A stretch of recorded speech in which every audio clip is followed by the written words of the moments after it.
Welcome to the Deep Dive. Today, we are strapping in for a really stunning journey. We're heading deep into the geographical heart of our planet, the Amazon.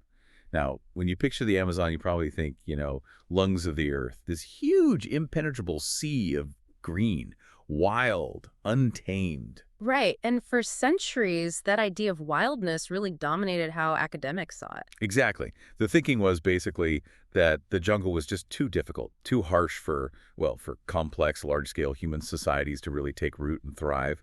But, there were always these whispers, these tales from explorers, adventurers, talking about lost cities, El Dorado, seeing these, like, straight stone rows, huge plazas swallowed by the forest. And that's the real tension here, isn't it? For hundreds of years, the, let's say, established view in academia was pretty firm, and Yeah. it was mostly based on, traditional field work, looking at soil on the surface. Right. The conclusion was the environment there, the Amazonian soil, it just meant any human groups had to be small, scattered, temporary tribes maybe. So no big civilizations possible. He just couldn't see it. They thought sophisticated societies had to, conquer nature, not work with it. So it couldn't happen there. And what's really crucial, I think, is that this viewpoint, it meant completely dismissing indigenous oral histories. Ah, right. The stories passed down. Generations of testimony, people talking about huge settlements, complex ways of governing, powerful leaders.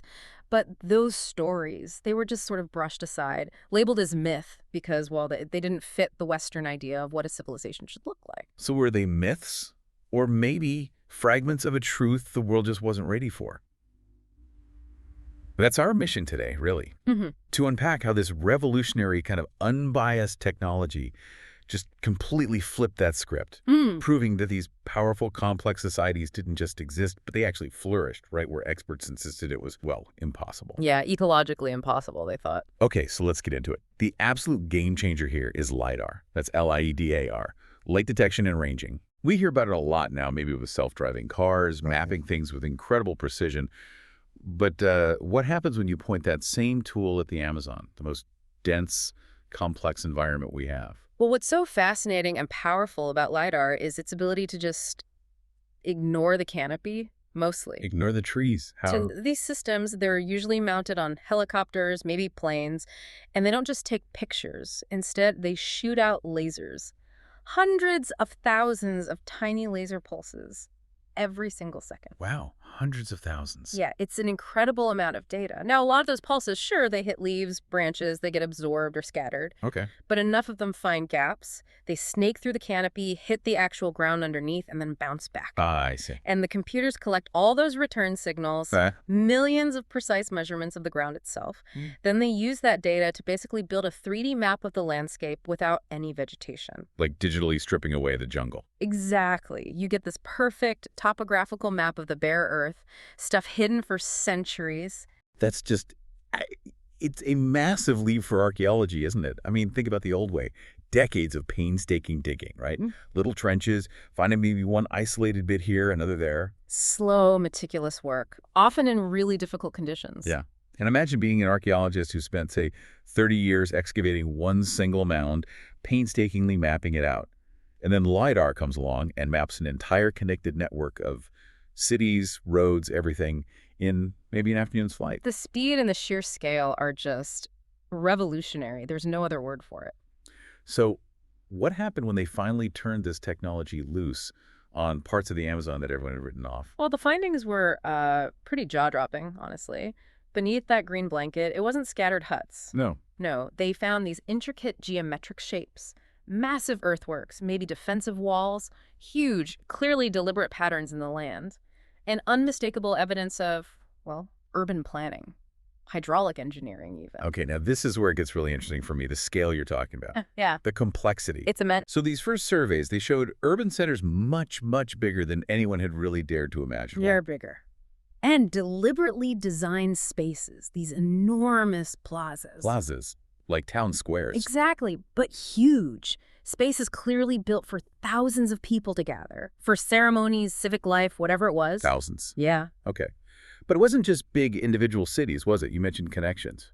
That's maybe the most stunning part. It suggests regional organization, maybe even control.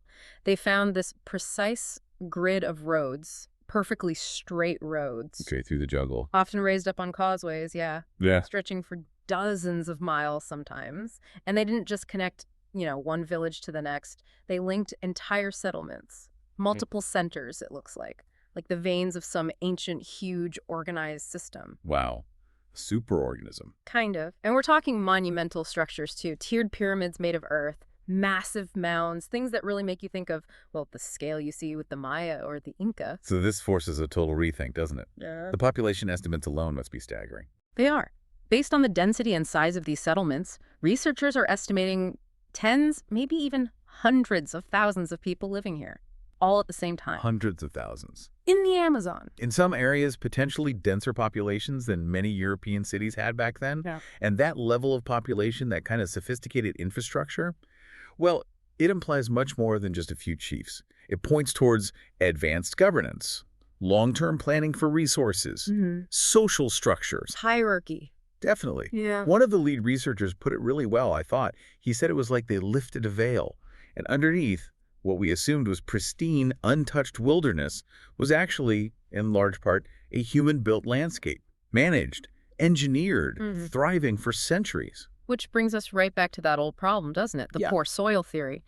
If they built all this, supported these huge populations in a place everyone thought was infertile, how did they do it? They clearly didn't conquer the rainforest. No, they didn't. It sounds more like they perfected this art of partnering with it. How on earth did they feed an empire that size there? That partnership idea, I think that's exactly right. And the evidence shows this incredible ecological understanding, something we're maybe only just starting to appreciate again.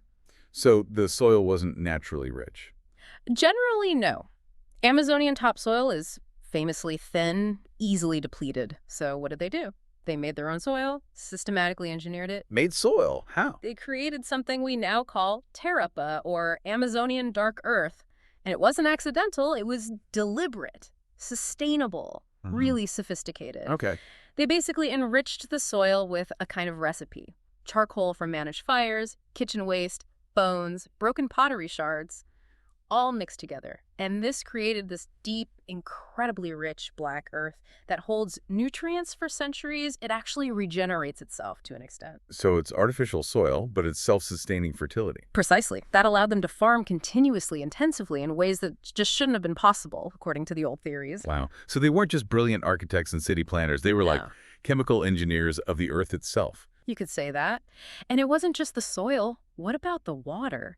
The huge seasonal floods that define so much of the Amazon. Right. The flooding must have been a massive challenge. They were master hydraulic engineers, too. Yeah. The LiDAR shows these extensive systems, raised fields built up above the flood levels, and intricate networks of canals. For irrigation or drainage. Both, probably. Designed specifically to manage the intense wet season floods, protect their crops, but also maybe control water flow for irrigation during drier times. Really clever management. And what were they growing with all this tech? Staples like high-yield maize, cassava, but also other things, exotic fruits. And because their cities were all linked up by those raised causeways. They're straight roads. Yeah, trade flourished. This wasn't just local swapping. The evidence suggests people were moving standardized goods, specific types of pottery, specialized tools, maybe sacred objects over really significant distances. It shows cultural connection, economic integration across this whole network. It's a profound lesson, isn't it? Building this massive, enduring civilization by working with the environment, actively enriching it, not just taking from it. A very different model than we often see elsewhere. But if it was so ingenious, seemingly so sustainable, why did it end? Why did these great cities fall silent? What happened to all those people?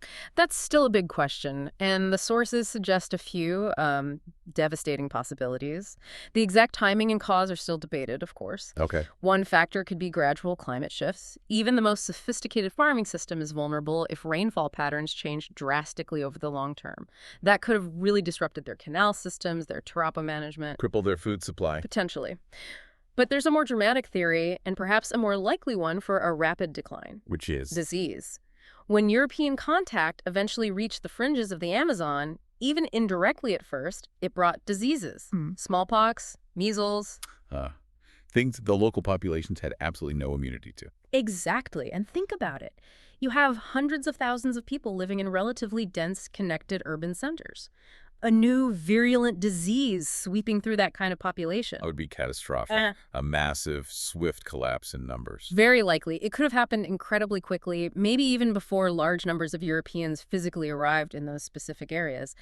The diseases traveled faster than the explorers. And then the jungle would just reclaim everything. Tragically, yes. Swallowing the abandoned fields, the roads, the plazas, the mounds, until LiDAR came along. So this rediscovery, it's not just about rewriting ancient history books. It feels like it has really immediate modern implications too. You said every new survey finds more. It does. More structures, more clues, more sites are being revealed constantly as the technology is deployed more widely. Which must raise some urgent questions, And ethically, environmentally. Absolutely. We now know that hidden beneath the canopy is this vast, previously unknown archaeological heritage, and much of it is completely unprotected. So vulnerable. Very vulnerable to modern threats. Looting is a huge risk now that locations might become known.